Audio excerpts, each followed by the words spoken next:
So there's a familiar place, kind of sense of overwhelm and disorientation that happens on a regular basis, like maybe every morning, every day, in and out. And I'm just trying to work with it directly these days, rather than condemn it and see it as an unfortunate product of an overactive mind, or proof that I can't possibly persist with a project long enough to create something truly beautiful. So this is what I wrote this morning. Okay, what is this feeling? The panic of, I must begin, I must do something, but where do I start? There is a cascade, too much information, too many impressions. She is doing this, that one is doing that. The internet is too much information. And yes, I love that thing. That thing is beautiful. And what am I doing anyway right here? And why am I doing it? Which impressions or ideas do I follow, take into action? And which are simply impressions, simply stimulation? I suppose I am a person ruled by her passions, and my overactive mind then speeds with storylines.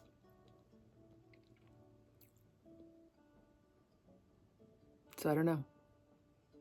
Making this video is doing something, right? Confessional, I kind of hope not, but who knows? So then I came across this quote, just kind of sorting through what I've written and wondering what in it is worth repeating. So this is from one of the books on Lectio Divina that I was reading last year. And Lectio Divina is a practice from the Christian, I'll add the word mystical tradition. And I've adapted the process of Lectio Divina to poetry, which is the basis of my Divinatory Poetics class.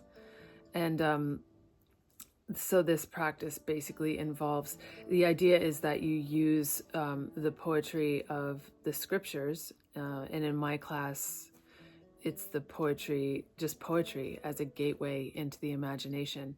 And what I've been finding is that it's actually astoundingly and naturally effective, this practice, which involves really taking the time. So taking the time for me, part of the reason I developed a class was because it's easier to stay with it when there's the container of a class, a formal session with other people. So I developed the Divinatory Poetics sessions in order to provide this gateway. And instead of only meditating or praying, as in the case of Lectio Divina, in the Divinatory Poetics process, creative practice is like the key component, where we're actually taking the imaginative opening, the prayer as it were, and taking it into action through our own creative practice. So anyway, this quote came from a book on Lectio Divina, and a lot of these books are kind of Christian-centric, but in an open, mystical sort of way, as you would guess. For biblical authors, the heart does not signify the feelings and emotions, for those are located lower down in the guts and the entrails. The heart designates, on the contrary, the inwardness of our human personhood in its full spiritual depth. The heart is in this way the place where we formulate our primary hope, where we express our sense of direction, our purpose in life. It is the moral center, the determinant of action, and so it corresponds in part to what we mean today by the conscience. It is the seat of memory, understood not just as the recollection of things past, but as deep self-awareness at the present moment. Read that again. The conscience, or the heart, is the seat of memory, understood not just as the recollection of things past, but as deep self-awareness at the present moment. And that's by an author with the name Ware, W-A-R-E. This is really interesting because I've always had a hard time, with this. I examine concepts and try to understand them literally. And it's kind of like, okay, the heart, the organ, the heart, or the heart, the center of me. And I think taking things in a metaphorical, imaginative way is very helpful for me anyway. So it's like in this passage, we're talking about what comes from, I think what's being referred to is what comes from a deeper place of more eternal stillness, the place that is resting and at peace behind all of the frenetic mental chatter and confusion and ego drives and competition and all of that. So I think that's what's being referred to. And I think the reference to memory is very interesting because it's this play of, okay, memory would seem to imply events, times, spaces that occurred in the past, but memory itself occurs in the present moment.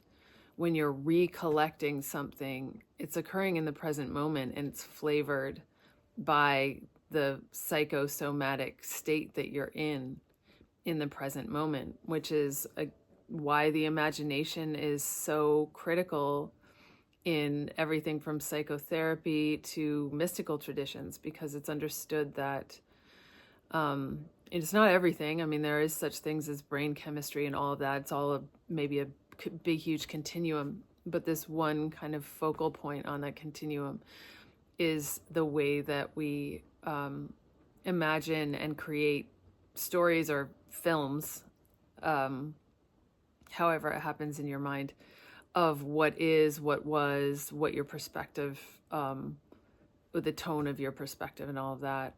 So yeah, just kind of exploring like how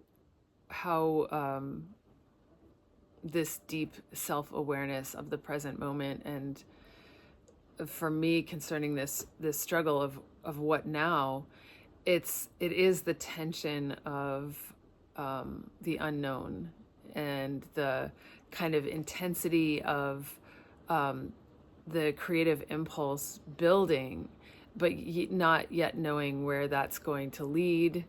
And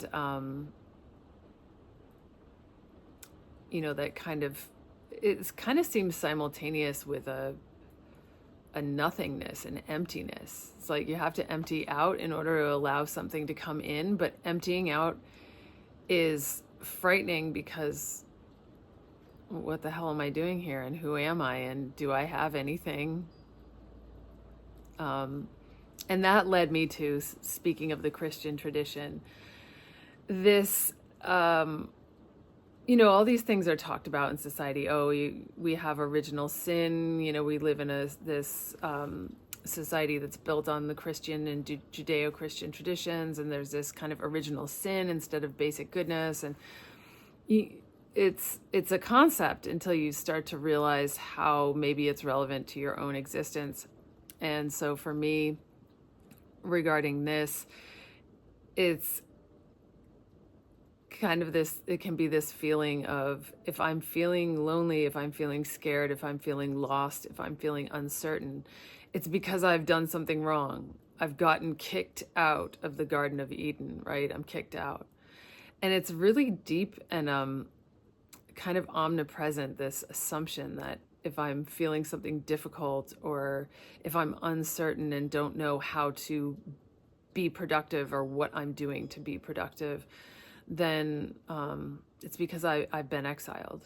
And that creates a deep anxiety and deep panic, and that can get very overwhelming depending on your vulnerability. And this leads me to the thought, an astrologer that I was speaking to the other day mentioned Martín Prechtel, the shamanic practitioner. I think maybe shaman is the correct word for Martín Prechtel, saying that we go to war in this society because we don't grieve, and we don't allow the vulnerability that is grief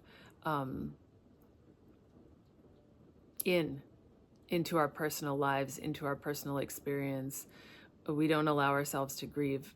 So in order to keep that kind of really frightening, in my experience, when you're used to kind of keeping it at bay and unused to feeling it, the vulnerability can be absolutely terrifying. And so the alternative that is often chosen on a societal level and personal level, I can see it in myself and other people I know, is to go to war, to fight and defend, instead of lay yourself open, lay the naked heart open. So those are the thoughts for today. I hope that's interesting for you.